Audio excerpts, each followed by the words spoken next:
Hello students, आपका स्वागत है मेरे यूट्यूब चैनल पर। आज हम इस वीडियो में class 9 science chapter number 4 structure of atom उसके इन टेक्स्ट क्वेश्चन पेज नंबर 47 से स्टार्ट करते हैं। अगर आप प्रीवियस चैप्टर देखना चाहते हैं तो आप डिस्क्रिप्शन में जाइए, वहाँ पर आपको प्लेलिस्ट का लिंक मिल जाएगा, आप वहाँ से देख सकते हैं। तो आइए स्टार्ट करते हैं बेटा without wasting any time. What are canal ray? Canal ray क्या होती है? तो देखिए, हमारे पास एक ट्यूब होती है जिसको हम CRO बोलते हैं, कैथोड रे ट्यूब। क्या बोलते हैं इसको? CRO, इसकी शॉर्ट फॉर्म होती है कैथोड रे ट्यूब। CRT बोलते हैं, sorry CRT, cathode ray tube बोलते हैं इसको। तो इसमें क्या होता है, दो टर्मिनल होते हैं, एक पॉजिटिव टर्मिनल, एक नेगेटिव टर्मिनल। इसके अंदर का जो प्रेशर होता है बहुत कम होता है, लो प्रेशर बोलते हैं इसका अंदर का, डिस्चार्ज प्रेशर भी बोलेंगे इसको। इस टर्मिनल को हमने पॉजिटिव से जोड़ दिया, इसको नेगेटिव से जोड़ दिया, तो इस नेगेटिव टर्मिनल को बोलते हैं एनोड, पॉजिटिव बोलते हैं हम कैथोड। ठीक है, तो आइए समझते हैं इसको क्या होती है कैनल रे। जैसे यहाँ से इसको ऑन करेंगे, स्विच ऑन करेंगे यहाँ से, तो यहाँ से कुछ जो पॉजिटिव चार्ज होंगे वो एनोड की तरफ भागेंगे। तो जब ये पॉजिटिव चार्ज चलते हैं ना, इस पॉजिटिव चार्ज के चलने को ही हम क्या बोलते हैं? कैनल रे बोलते हैं। क्या बोलते हैं इसको? कैनल रे या एनोड रे। तो आप इसके बारे में लिख सकते हैं बच्चों यहाँ पर कि कैथोड रे या सॉरी कैनल रे या एनोड रे क्या होती हैं। आप लिखिए कैनल रे, कैनल रेज, और एनोड भी लिख दीजिए, बात एक ही है। आपसे पूछा जा सकता है एनोड रेज या कैनल रेज क्या होती है। Are flowing of positively charge particles, positively charged particles which moves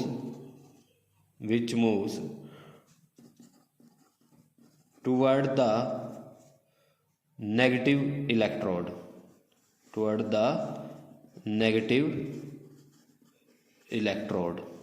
ठीक है, toward the negative electrode in a discharge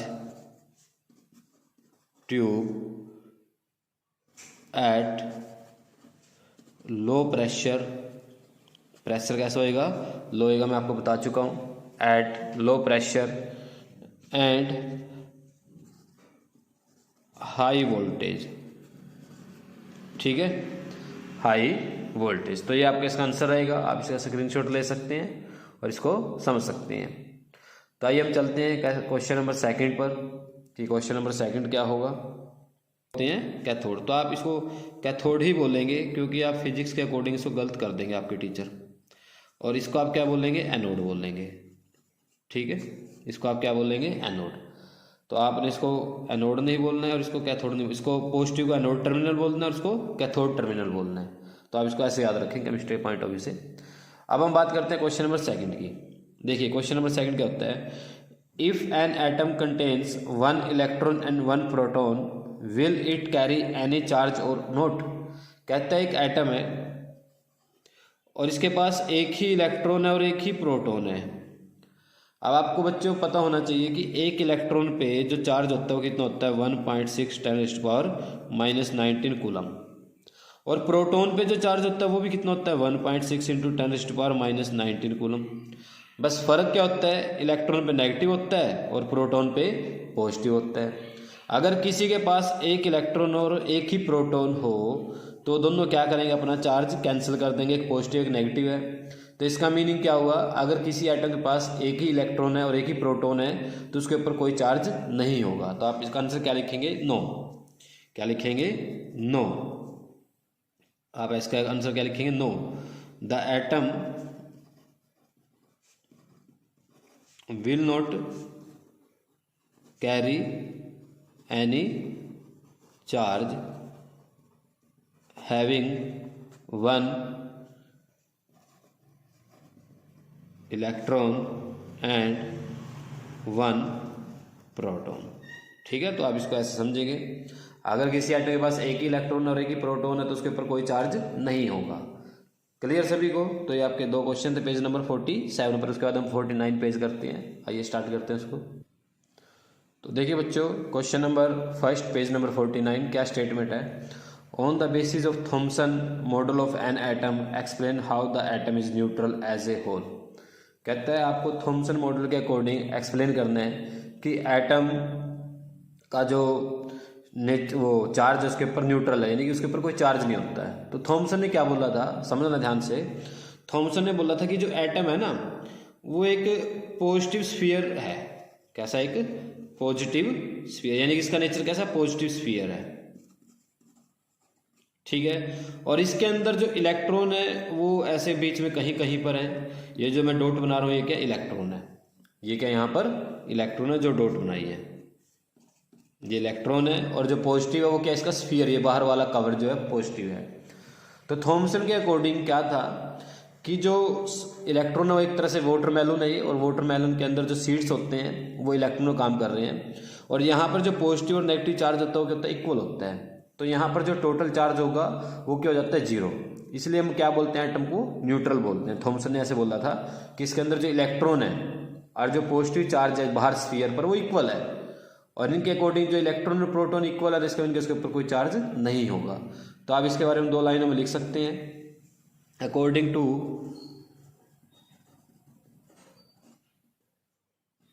to Thomson model, an atom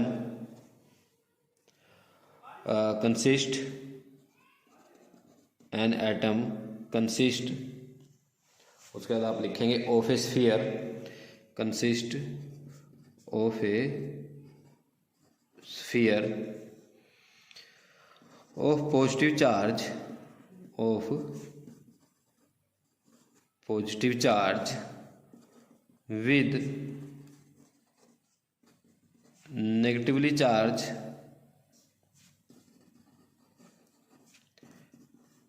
electrons,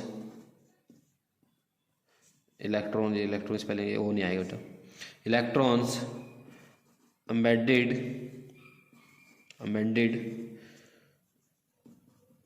in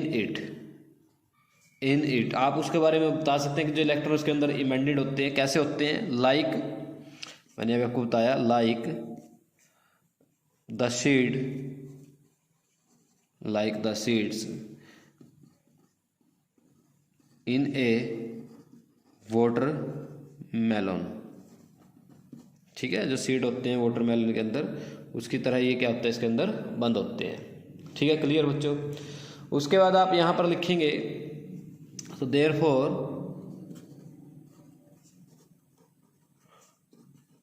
total negative and positive charge is equal, so atom is neutral। तो atom क्या होगा? Neutral होगा। तो इसका आप ये आंसर बना देंगे पेपर में, ठीक है। आसान सी लैंग्वेज में बता रहा हूँ, जैसे समझा रहे हो वैसे लिख रहे हैं। तो इसको आप स्क्रीनशॉट ले लीजिए। उसके बाद नेक्स्ट क्वेश्चन करते हैं, क्वेश्चन नंबर 2। कहता है on the basis of Rutherford model of an atom which subatomic particle is present in the nucleus of an atom. देखिए रदरफोर्ड के अकॉर्डिंग क्या था, रदरफोर्ड ने एक अल्फा स्कैटरिंग पार्टिकल एक्सपेरिमेंट किया था, ठीक है। Alpha particle scattering experiment of the atom किया था उन्होंने। और उन्होंने क्या नोट किया था कि जो अल्फा पार्टिकल है वो स्कैटर हो रहे हैं सेंटर से, और अल्फा पार्टिकल पॉजिटिव होते हैं। और पॉजिटिव कौन रिपेल करता है? पॉजिटिव ही करता है। तो उनके अकॉर्डिंग आप यहाँ पर लिख सकते हैं, उनके अकॉर्डिंग जो सेंटर पर प्रेजेंट था वो कौन था? पॉजिटिव चार्ज था। कौन था? सेंटर पर पॉजिटिव चार्ज था। पॉजिटिव चार्ज क्या होता है? प्रोटॉन होता है, ठीक है। वो क्या होता है? प्रोटॉन। तो आप लिखेंगे यहाँ पर Rutherford model says that an atom has positively charged nucleus। कैसा चार्ज है? पॉजिटिवली चार्ज न्यूक्लियस था उसके पास, और पॉजिटिवली चार्ज है तो उसका सब एटॉमिक पार्टिकल क्या बनेगा? So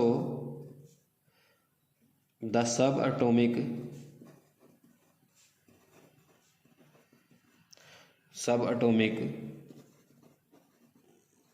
particle present in the nucleus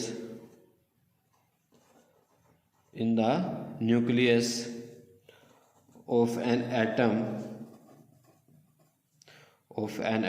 is proton। ठीक है, आप इसका क्या लिखेंगे? प्रोटॉन उसके अंदर प्रेजेंट होता है अकॉर्डिंग टू रदरफोर्ड मॉडल। तो ये आपका क्वेश्चन नंबर सेकंड, इसका स्क्रीनशॉट ले लीजिए बेटा। क्वेश्चन नंबर थर्ड करते हैं उसके बाद। तो देखिए बच्चों, क्वेश्चन नंबर थर्ड आपके सामने है, क्या लिखा हुआ है? Draw a sketch of Bohr model of an atom with 3 shells. कहते हैं बोर मॉडल का आपने स्केच बनाना है एटम का, और उसमें 3 सेल होने चाहिए। क्या होने चाहिए उसके अंदर? 3 सेल। तो हमें क्या करना बच्चों, एक बात सीखनी है यहाँ पर। अकॉर्डिंग टू बोर मॉडल हमारे पास एटम के अंदर सेल होते हैं, और उन सेल के अंदर जो नंबर ऑफ इलेक्ट्रॉन होते हैं वो कैसे प्रेजेंट होते हैं? ऐसे 2 8 8। ठीक है, 2 8 8। उसके बाद भी आते 18 आता है, पर हमें इतनी जरूरत नहीं पड़ती, हमें 3 तक काफ़ी है समझना, और इसी से हम अपना काम चला लेते हैं। और फर्स्ट सेल का नाम उन्होंने रखा था के, दूसरे का एल, और तीसरे का एम। के एल एम, और उसके बाद आता है एन, और उसमें आ जाते हैं 18 इलेक्ट्रॉन। उसमें कितने आ जाते हैं? 18। वो आगे आता रहेगा, बाद में बातें करेंगे उसके बारे में, कभी जरूरत पड़ेगी तो हमें 3 सेल भरने हैं इसके। और ये जो मैंने 2 8 8 लिखा है, ये नंबर ऑफ इलेक्ट्रॉन होते हैं। ये क्या होते हैं यहाँ पर? Number of electron. ये क्या होते हैं यहाँ पर? Number of electron. ठीक है, तो देखिए भाई बोर मॉडल कैसे बनाएंगे हम। आपने क्या किया, सेंटर पे ऐसे पॉजिटिव चार्ज बनाना है, जिसका नाम क्या होगा? न्यूक्लियस। ये क्या होगा? न्यूक्लियस। ठीक है, इसके राउंड आपने एक सेल बनाया, और आपने इसके ऊपर 2 इलेक्ट्रॉन दिखाने हैं ऐसे, ये ऐसे स्फीयर से बना देने, और इसके ऊपर लिख देना है ये इलेक्ट्रॉन है और ये भी इलेक्ट्रॉन है। और ये कौन सा सेल हो गया? ये हो गया बच्चों के। ये कौन सा हो गया? के। ऐसे लिख देंगे हम। उसके बाद सेकंड सेल बनाएंगे। ठीक है, ये कौन सा होएगा? एल। ठीक है, ये कौन सा होएगा? एल। इसके ऊपर कितने इलेक्ट्रॉन बनाने? 8। कंप्लीटली फिल है, याद रखना। तो 1 2 3 4 5 6 7 और ये 8। सबके ऊपर इलेक्ट्रॉन लिख देना बच्चों, ऐसे इलेक्ट्रॉन जरूर लिख देना भाई, ये इलेक्ट्रॉन है हमारे। ठीक है, ऐसे लिख दिया।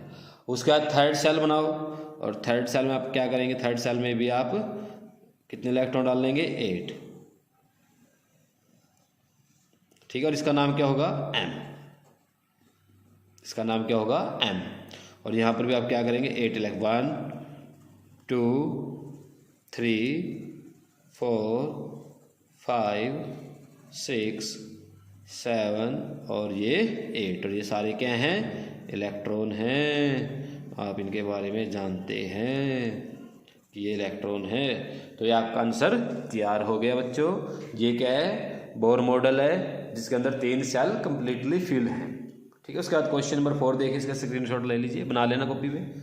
Question number 4, what do you think would be observation if the alpha particle scattering experiment is carried out with a या using a foil of metal other than gold? Other than gold. ठीक है, तो इस question को समझाता हूँ मैं आपको। देखिए, थोड़ा सा एक्सप्लेन करेंगे हम इसके बारे में। देखिए, रदरफोर्ड मॉडल क्या था? रदरफोर्ड मॉडल में सिंपल सा कंसेप्ट है भाई। एक हमारे पास यहाँ पर सोर्स होता है, ठीक है, एक हमारे पास यहाँ पर क्या होता है? सोर्स होता है ऐसे, जिसमें से क्या होते हैं? अल्फा पार्टिकल निकलते हैं। कौन से? Alpha particle. और आपको पता होना चाहिए कि अल्फा पार्टिकल, नहीं पता तो सीख लीजिए, ये क्या होते हैं? पॉजिटिव चार्ज होते हैं, हैवी पॉजिटिव चार्ज। तो अल्फा पार्टिकल कैसे होते हैं? Heavy positive charge. ठीक है, हैवी पॉजिटिव चार्ज होते हैं, यानी कि एक तरह से हीलियम आयन होता है। ये क्या होता है? Helium ion. हीलियम आयन को अल्फा पार्टिकल बोलते हैं। तो यहाँ से अल्फा पार्टिकल निकलते हैं ऐसे। ठीक है, हम यहाँ पर क्या करते हैं? एक फोकस करने के लिए एक इलेक्ट्रिक और मैग्नेटिक फील्ड अप्लाई करते हैं, इलेक्ट्रिक और मैग्नेटिक फील्ड अप्लाई करते हैं। ठीक है बच्चों, समझ जाओगे तो आसान हो जाएगा। यहाँ से अल्फा पार्टिकल सीधा हो जाता है बिल्कुल स्ट्रेट, पहले तो फैल रहे थे ऐसे, तो यहाँ से सीधा हो गया, किसने किया, इलेक्ट्रिक और मैग्नेटिक फील्ड में। उसके बाद हम यहाँ पर क्या करते हैं, गोल्ड फॉयल रखते हैं। क्या रखते हैं, गोल्ड फॉयल। ठीक है, इस गोल्ड फॉयल पर आके अल्फा पार्टिकल लगता है और यहाँ पर सामने स्क्रीन लगाते हैं जो जिंक सल्फाइड की बनी होती है। किसकी बनी होती है, जिंक सल्फाइड की। ठीक है, जिंक सल्फाइड का बनाने का लॉजिक क्या होता है, देखिए यहाँ से अल्फा पार्टिकल ऐसे फैलेंगे, कोई उधर जाता है, कोई ऐसे जाता है, कोई ऐसे जाता है, ऐसे स्कैटर हो गए। और ये जहाँ जहाँ पर अल्फा पार्टिकल लगता है ना, वहाँ वहाँ पर एक ब्राइटनेस बनती है, लुमिनस, चमक आती है। ये जिंक सल्फाइड की प्रॉपर्टी होती है। अब सुनिए अभी ध्यान से, ये जो अल्फा पार्टिकल है पॉजिटिव है, और पॉजिटिव को कौन मोड़ेगा, पॉजिटिव मोड़ेगा, क्योंकि पॉजिटिव को पॉजिटिव रिपेल करता है। तो यहाँ पर कोई ना कोई पॉजिटिव चार्ज था जिसने क्या किया, इसको रिपेल कर दिया। अब वो पॉजिटिव चार्ज कैसा था, वो इस अल्फा पार्टिकल से हैवी था। कैसा था वो, अल्फा पार्टिकल से हैवी था, तभी तो मोड़ेगा ना। अगर वो उससे लाइट होगा तो वो अल्फा पार्टिकल उसी को मोड़ देगा। तो अगर हम यहाँ पर, अब सुनो मेरी ध्यान बात से, अगर हम यहाँ पर गोल्ड के प्लेस पर, गोल्ड एक हैवी आयन है, गोल्ड क्या होता है, एक हैवी आयन है। अब मान लो आपने यहाँ पर बेरिलियम यूज कर लिया, बेरिलियम। अब बेरिलियम का तो जो प्रोटॉन है वो 4 है, नंबर ऑफ प्रोटॉन कितने उसके अंदर, 4 है। तो यानी कि ये तो लाइट पार्टिकल हो गया ना, लाइट, तो ये अल्फा पार्टिकल को नहीं मोड़ पाएगा। ठीक है, स्कैटरिंग नहीं होगी। तो हमें यहाँ पर क्या करना पड़ता है, हैवी पार्टिकल ही यूज करना पड़ता है, जिसका न्यूक्लियस अच्छा हो, हैवी हो, जो अल्फा पार्टिकल को मोड़ दे। इसलिए हम यहाँ पर अगर कोई और मेटल यूज करेंगे तो वो गोल्ड जैसा ही यूज करना पड़ेगा जो हैवी होगा, लाइट नहीं यूज कर सकते यहाँ पर। तो आप इसके बारे में यहाँ पर लिख सकते हैं। ठीक है, अब हम यहाँ पर लिखेंगे, if we use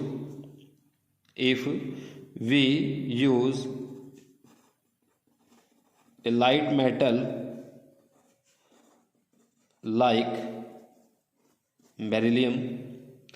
like beryllium, there is no scattering of alpha particle take place। ठीक है, यहाँ पर कोई भी अल्फा पार्टिकल की स्कैटरिंग नहीं होगी अगर हमने यहाँ पर कोई और ऐसे मेटल यूज कर लिया। इसका रीजन दे सकते हो, बिकॉज, इससे अलग है भाई। ठीक है, because alpha particle is a heavy positive ion, जो क्या एक हैवी पॉजिटिव आयन है। So we cannot use a light atom। ठीक है, तो हम यहाँ पर कोई भी लाइट एटम यूज नहीं कर सकते। क्लियर है, इसका आंसर आप ये बनाएंगे। तो ये क्वेश्चन नंबर 4 हो गया आपका, पेज नंबर 49। उसके बाद मिलते हैं हम नेक्स्ट क्वेश्चन के साथ इसी पेज के।